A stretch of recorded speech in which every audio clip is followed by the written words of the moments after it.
ओम स्थापकाय च धर्मस्य सर्वधर्मस्वरूपिणे अवतार वरिष्ठाय रामकृष्णाय ते नमः।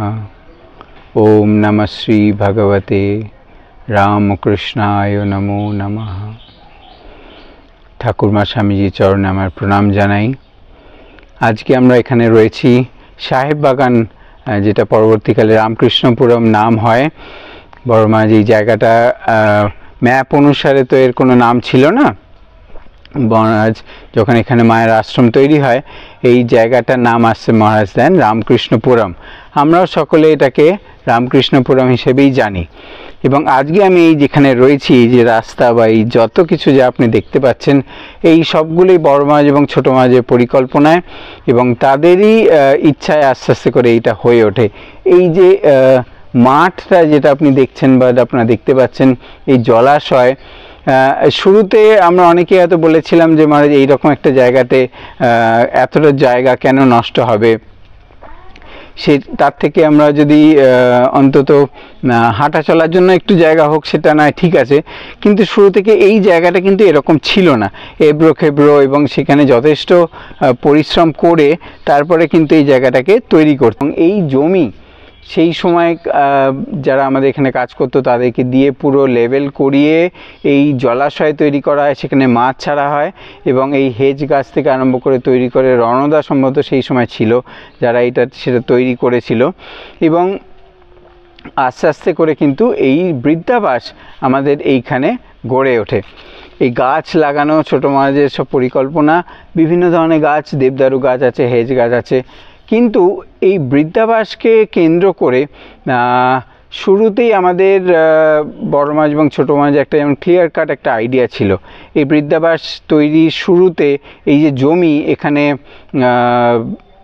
শ্রী সমীর চক্রবর্তী পৌরসভার এক্স ইঞ্জিনিয়ার ছিলেন, তিনি এসে এখানে মাপঝোপ করে কিভাবে হবে, যেহেতু আপনারা জানেন যে ওই যে বাউন্ডারি ওয়ালটা, সাদা বাউন্ডারি ওয়াল, এই বাউন্ডারি ওয়ালের কথাই আমি আগে একটা ভিডিওতে বলেছিলাম, এর ঠিক পাশেই কিন্তু রেল লাইন, অতএব একটা ভাইব্রেশনের সবসময় একটা চান্স এখানে রয়েছে, যার জন্যে করে সমীরবাবুকে যথেষ্ট ভেবে চিন্তে এখানে করতে হয়।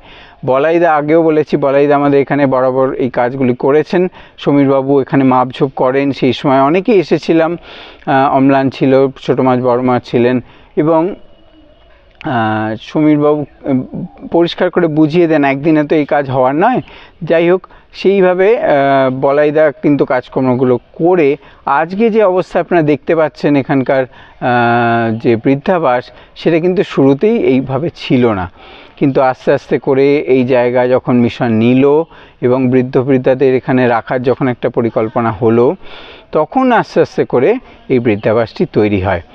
এবং আজকে আমাদের খুবই একটি গর্বের এই জায়গা রামকৃষ্ণপুরম। আজকে আমাদের আশ্রমে যদি কেউ আসে, তার থাকার জায়গা না হলেও আমরা এখানে পাঠাই, সাধুরা অসুস্থ হলেও আমরা এখানে পাঠাই, এবং এখানে জগদ্ধাত্রী পূজাও হয়। তো এই চতুর্দিককার যত গ্রামাঞ্চল রয়েছে, আগে কিন্তু সাহেব বাগান নামে একটা ভীষণ একটা তাদের ভয় হতো মনে, যে না সন্ধ্যের পর ওই জায়গায় যাওয়া যাবে না, কিন্তু আস্তে আস্তে করে এখানে আলো আসার পরে বা এখানে রাস্তাঘাট তৈরি হওয়ার পরে সেই ভয়টি আস্তে আস্তে কেটে যায় এবং অনেকেই আমাদের এই আশ্রমেও আসেন এবং এখান দিয়ে যাতায়াত করেন। তো যাই হোক, আজকে এই বৃদ্ধাবাস সম্পর্কে বলতে পেরে আমারও সত্যি খুব ভালো লাগছে, এবং বৃদ্ধাবাসটি আমাদের ভিডিওতে একটু একটু করে দেখানো হবে।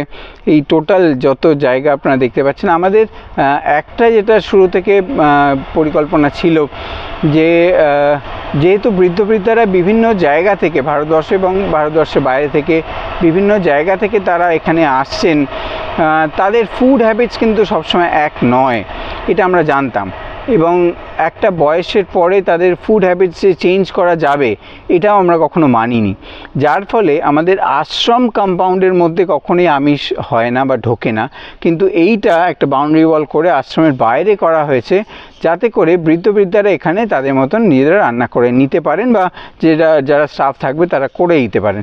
এর আমাদের একটা কমিউনিটি কিচেনও করা হয়েছিল, যেখানে সেইখানে একসঙ্গে রান্না করলে বা যদি কেউ এসে থাকতে চায় তারাও থাকতে পারে।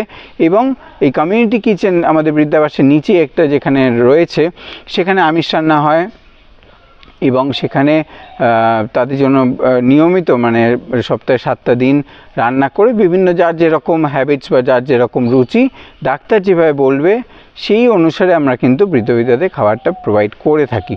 এটা শুরু থেকেই আমাদের ইয়ের মধ্যেই ছিল, যার জন্যে আজকে আপনারা যা কিছু দেখছেন এই আশ্রমে এসে হোক বা এই ভিডিওর মাধ্যমে আমাদের এই বৃদ্ধাবাস বা যা কিছু সেটা সবটাই মহারাজের পরিকল্পনার মাধ্যমেই আসে।